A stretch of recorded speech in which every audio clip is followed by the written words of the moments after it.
Memang rumah ini mewakili ada sebuah seperti tesis yang saya mau buktikan gitu. Dan tesis itu ya sebuah ide yang mesti dibuktikan dalam sekian banyak level.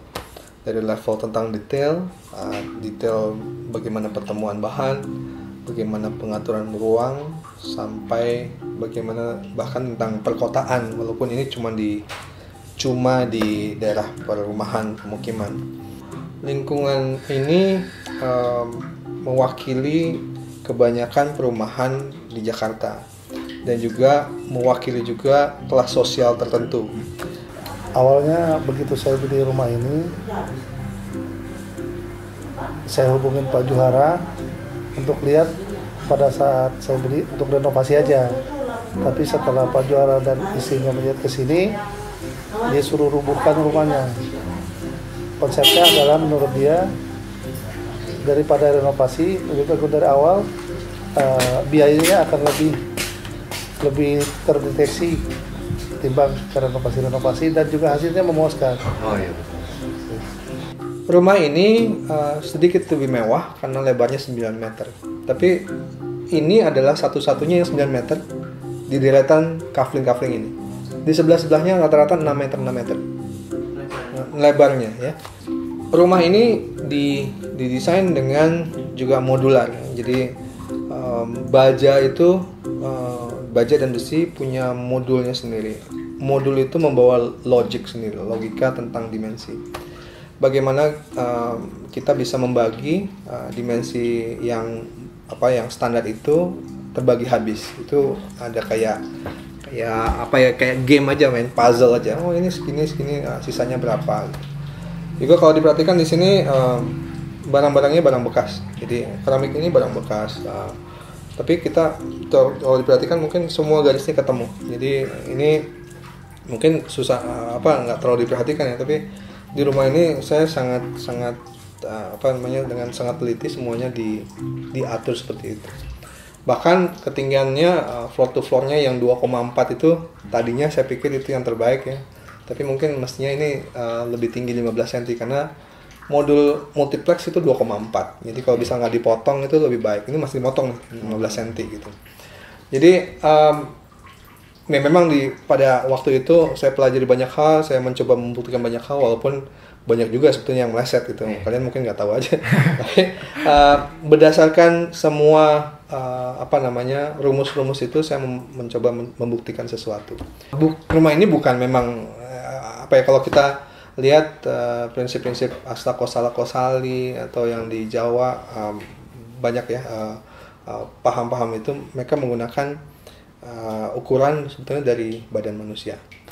Badan manusia ini adalah penggaris sekaligus termometer sekaligus dasar ukuran gitu. Jadi dibandingkan semua ukuran dari material industri sebetulnya badan kita sudah jadi ukuran sendiri.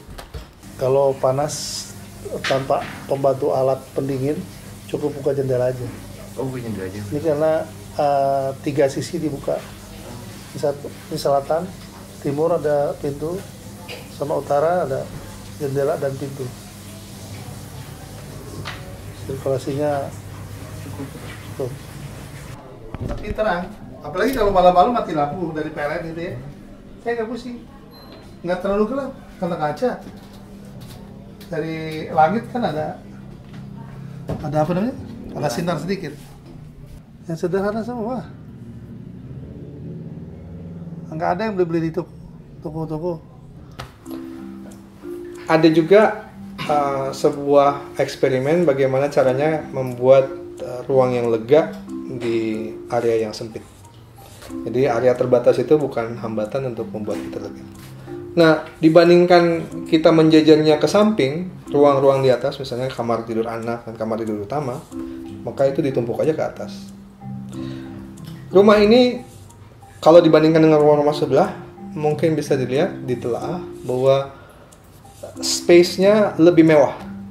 Lebih mewah dalam arti kata, dia punya kamar tidur anak 3. Walaupun kecil-kecil, tapi punya 3. Gitu.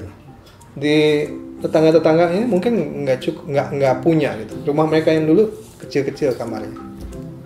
Apalagi lihat kamar tidur utamanya yang punya walk-in closet sendiri, lega gitu. Jadi kalau dijejer ke samping nggak muat sebetulnya, tapi kalau ditumpuk ke atas muat. Dan itu yang megang peranan lagi adalah si tangga gitu ya. Tangganya nggak mengkonsumsi ruangan terlalu banyak lagi. Jadi semua ini sebetulnya menjadi sebuah rangkaian konstelasi ruang yang diatur sedemikian rupa sehingga dapat optimasi seperti ini. Ruang servis di depan itu ruang jemur. Kalau kalian lihat, kalau dari luar nggak kelihatan ada ruang jemur ya. Karena triknya adalah atapnya diatur supaya ketinggiannya tidak melebihi pagar dari rumah-rumah sebelah. Oh ya, diturunin, tapi dengan strategi bahwa prinsipnya dia tidak boleh lebih rendah levelnya daripada got, daripada saluran air. Kalau nggak saluran airnya masuk ke dalam gitu. Jadi ya itu kan prinsip-prinsip sederhana sebetulnya. Kemudian rumah ini orientasinya juga diatur sedemikian rupa. Dia memang given ya dapatnya cuman memang menghadap utara selatan, tapi ada pemahaman mendasar mengenai orientasi matahari. Yang tidak pernah terlihat mungkin dari rumah ini adalah bahwa dinding baratnya itu dari bata masih. Dinding barat sebelah sini. Barat itu matahari paling panas. Jadi kalau misalnya sore-sore walk-in closet itu lemarinya panas tuh. Karena sinar matahari kena di situ. Jadi kering kerontang tuh itunya pakaiannya. Lalu yang kedua terpanas timur. Jadi dulu waktu bangunan sebelah ini tidak lebih tinggi, kalau pagi-pagi waktu baru jadi tuh panasnya minta ampun. Kalau pagi-pagi jam 9 sampai jam 11. Maka sisi barat dan sisi timur itu memang dikasih treatment ya, barat dengan bata tentunya. Yang timur itu dengan glass wool dan dikasih gypsum lagi. Yang ketiga terpanas sebetulnya utara. Utara itu karena kita di selatan Khatulistiwa, dia kena matahari terus sepanjang hari, tapi tidak pernah tegak lurus. Di selatan itu nggak pernah kena sinar matahari sisi ini. Lalu mengenai komposisi ruang, ya, kalau kita lihat yang kamar-kamar anak itu punya segitiga yang ada itu sekaligus meja, sekaligus sirkulasi udara ke bawah, ada jendela juga ke arah entrance. Dan sebetulnya dulu sebelum rumah sebelah ini lebih tinggi itu bisa lihat ujung, jalan di ujung. Ya, jadi dia punya sinar matahari yang cukup, tapi ya itu banyak persisnya sekali lagi gitu. Jadi dalam ruang kecil dia dapat semua yang dia butuh, ada tempat tidur, ada meja belajar, ada sirkulasi udara, ada lemari secukupnya. Lalu dia share ruang common area-nya untuk main dan segala macam, belajar di luar. Nah ini iseng-iseng berhadiah. Tapi ini yang saya cari terus gitu. Bagaimana? Ini masih punya banyak masalah, air masih masuk. Masuk karena apa? Masuk. Air masih masuk kalau tampias itu. Jadi ini nggak sempurna. Tapi sebagai sebuah mainan detail menyenangkan. Dapur. Dulu dapur nih tante saya protes, dapurnya jangan di sini dong. Nanti kelihatan orang. Nanti kotor kelihatan. Ya. Cara berpikirnya aja dibalik. Kalau takut kotor kelihatan, ya selalu dibuat bersih gitu. Jadi dia tetap bisa ditaruh di sini. Rasanya hal-hal seperti itu membuahkan sebuah pengaturan ruang yang jadinya jadi lebih kompak. Orang nggak perlu ada dua dapur atau dapur yang disekat karena jadi lebih sempit dan segala macam. Di kamar tidur utama itu bisa lihat ke bawah. Jadi bisa mengontrol entrance, service segala macam, dan kembali kalau rumah itu nggak ada, dari itu bisa lihat ujung ke ujung jalan. Dulunya ya, sekarang mungkin kehalang bangunan sebelah. Tapi itu orang luar nggak bisa lihat dalam. Itu juga ada cara ngaturnya kan, ya gimana yang terang ini kalau nggak dilihat sendiri gitu. Jadi semua di fasad itu bukan hanya untuk kepentingan cantik komposisinya aja, tapi dia fungsional gitu dengan cara semacam itu. Ini juga balkon ini dirancang dengan detail yang nggak pakai paku misalnya, pakai semua kayu bekas yang tinggal cabut. Itu sebetulnya banyak yang mesti diganti tuh. Tumpuannya dari bajanya itu sendiri Pak ya? Saya lihat tadi. Iya, tinggal diangkat aja, ada plat besi tinggal ditaruh. Sebetulnya saya dapat detail ini dari teman saya Irianto PH gitu. Dia bilang gini bisa saya terapkan di sini tapi dengan material jauh lebih murah. Tapi itu adalah prinsip sustainability yang lain juga gitu. Kadang-kadang orang memikir bagaimana cara menua ya tahan lama gitu.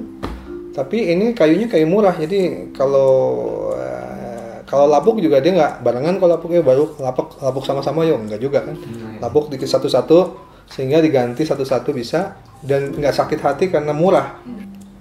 Jadi prinsip sustainability yang ada ya seperti itu.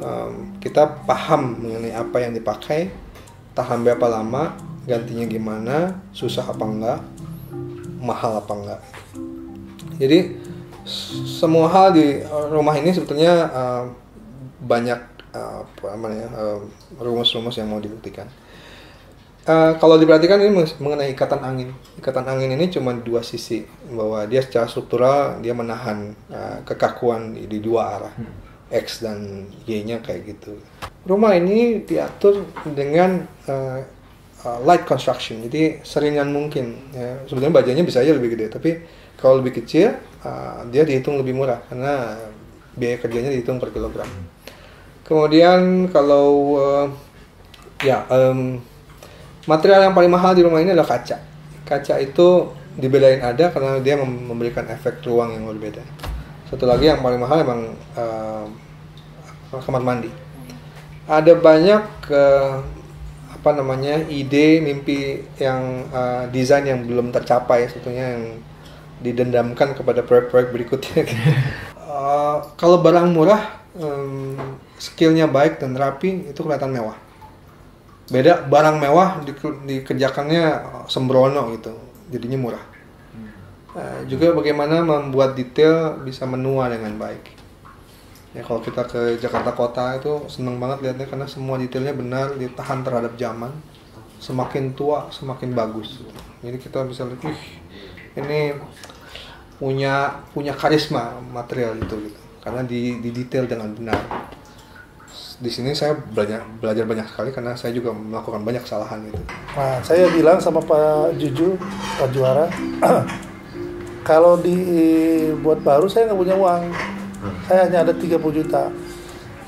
Dan dengan keyakinan dia meyakinkan saya bahwa bisa nggak saya pengen tinggal di sini lama. Jadi tolong jangan sampai yang asal-asalan.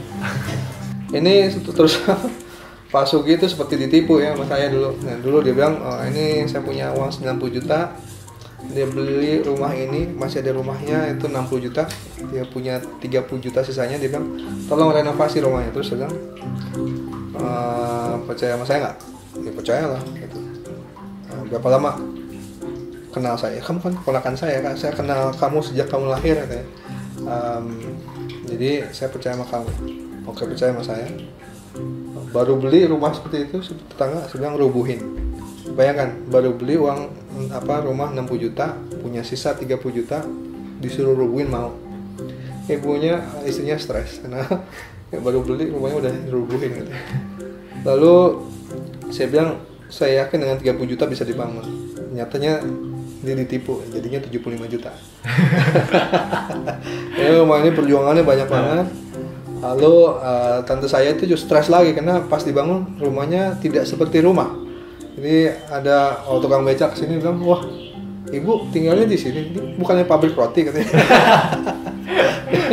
Jadi ya ini rumah ini penuh stres lah bangunnya gitu. Karena untuk banyak orang ini memang bukan rumah yang biasa, bukan rumah orang normal gitu. Tapi ketika dibangun ya jadi juga lah bisa ditinggali.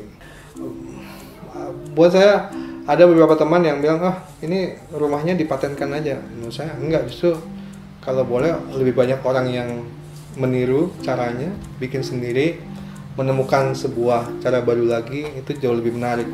saya sebetulnya berharap banyak orang membuat rumah baja lagi sehingga kita bisa diskursus itu lebih berkembang, karena menurut saya ini sebuah cara yang memang skillnya, keahlian yang diperlukan lebih tinggi gitu ya. Tapi kalau orang sudah mengerti rumusnya, ini bisa jadi sebuah metode membangun rumah yang bakal bisa jadi revolusi, karena orang tidak lagi menggunakan semen, bata, beton, dan kayu terlalu banyak. Di sisi lain, saya kepengen agar memang affordability, kemampuan orang mempunyai rumah itu